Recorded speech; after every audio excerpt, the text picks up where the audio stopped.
The 2024 Formula One Japanese Grand Prix gave us a very exciting and enjoyable race. If it weren't for Red Bull, until a handful of laps from the end, we wouldn't have known who the winner would be.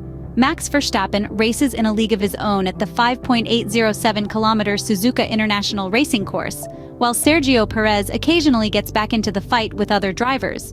But second position is never really at risk for the Mexican driver in this fourth round of the 2024 Formula One campaign. However, let's try to proceed in an orderly manner. Analyzing the race from the start, considering that the Grand Prix was immediately interrupted by a red flag during the first lap due to the contact between Daniel Ricciardo and Alex Albon, we can also do a reset and consider the strategy based on the tire compounds mounted on the third lap of the 53 scheduled at the restart. Most of the drivers completed the race favoring a two-stop strategy. There were few exceptions.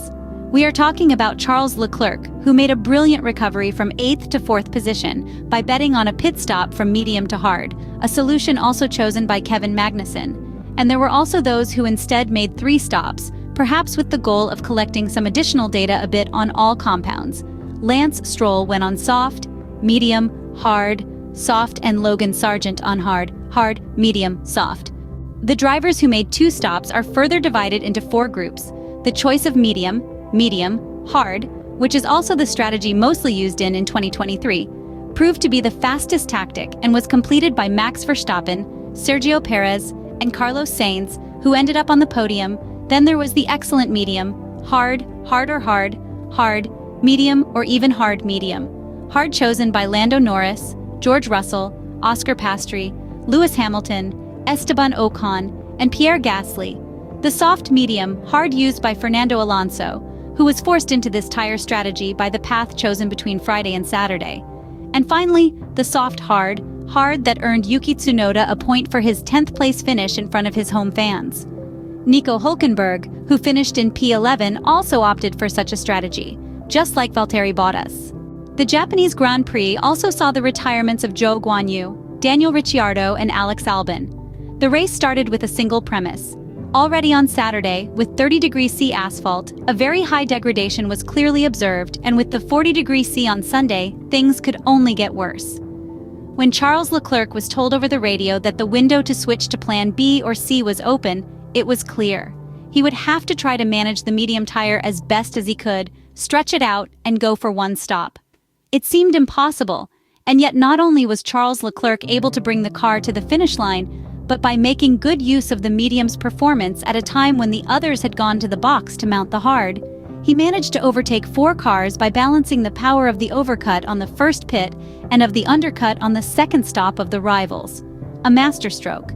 Much of the credit for this feat goes both to Ferrari for making the right calls and for advising the driver well at key moments of the race on the approach he should have in defense from the overtakes of the opponents, as was seen before the overtaking moves of Max Verstappen and Carlos Sainz. With the Spanish driver, Scuderia Ferrari went for an opposite strategy to that of his Maranello teammate. The double stint on mediums is not all that great, so much so that he exits the pit lane in 5th place behind Lando Norris after the second pit stop. However, Carlos Sainz still managed to extend the stints, and when he switches to hards, they are about 10 laps fresher than those of the McLaren driver and Charles Leclerc. That's enough to have a surplus of pace that allows him to smoothly overtake the 2 drivers in front of him, and thus take the podium at the beautiful Suzuka circuit. Ferrari made the right choice by allowing Carlos Sainz and Charles Leclerc to race, because by doing so, it allowed both to leverage their own strategy. Then the Monegasque was very smart, once again, to step aside and let Carlos Sainz pass without any trouble, thus maximizing the result for the Scuderia. From then on, the Monegasque was able to fend off the Englishman, running a good pace despite being on a very long stint. He did not waste time holding up the Red Bulls of Max Verstappen and Sergio Perez, preferring to manage his tires, and he also let Carlos on much fresher tires get ahead. Clever race management therefore saw him got from 8th to 4th, no mean feat on a Suzuka track known for the difficulty it presents in terms of overtaking. A strategically perfect performance by the prancing horse. There's only one question that remains unanswered. Why did they freeze positions around the 20th lap in Australia, and yet in Japan, they allowed the drivers to compete against each other? While we can understand the choices made by McLaren, we find it harder to grasp those made by Mercedes. Even though, at a speculative level, the decisions might seem similar, overall they are very different. One must always take into account the fuel loads. Lando Norris and Oscar Piastri start on mediums and finish on hards. Mercedes, on the other hand, starts on hards and finishes on mediums. The number of laps done on C2 and C1 are more or less similar. They both use 2 sets of C1. Similar, but different. Let's see why. If we compare McLaren with other teams that use the medium for the first stint, we don't notice big differences in terms of the first call to the pits. In fact, we could even say that the woking changed a bit in advance to make the most of the hard compound. If, however, we look at what Mercedes did, we could say that at least 3 more laps before changing tires would have been enough to make a stop like Charles Leclerc, switching to the hard solution. The Monegasque managed to finish the race in 4th position and make a great recovery with the medium hard solution, while Mercedes, despite using 2 sets of hard C1 compounds, had to make 2 stops. Bad, very bad from Toto Wolff's team this weekend.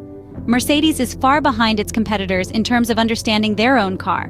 Most likely only time is needed, but until they fully understand the potential of the W15, they will struggle to achieve significant results.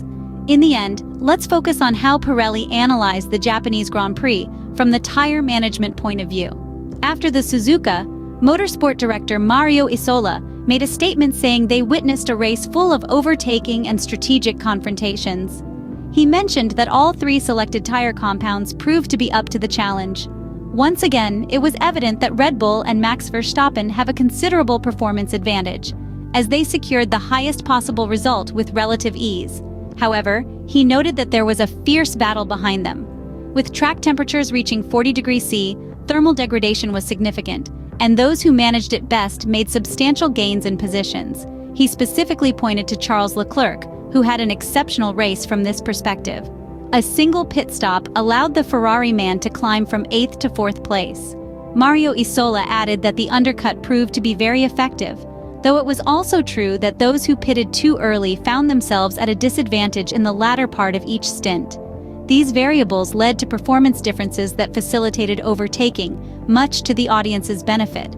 After the most difficult qualifying of the season so far, Scuderia Ferrari therefore made up for it on Sunday in Japan, leaving Suzuka with a 3rd place courtesy of Carlos Sainz, while Charles Leclerc fought his way up from 8th on the grid to 4th at the flag, a strong points haul confirming the team's 2nd place in the standings. This was the team's 5th podium finish in 4 races, including Carlos's win in Australia. Ferrari is now on 120 points, 21 behind the leaders Red Bull. That's almost double the total after 4 races last year. The Formula One World Championship resumes in a fortnight's time with the Chinese Grand Prix returning to the calendar after 5 years. The Shanghai International Circuit will also be hosting the first sprint weekend of the 2024 Formula season.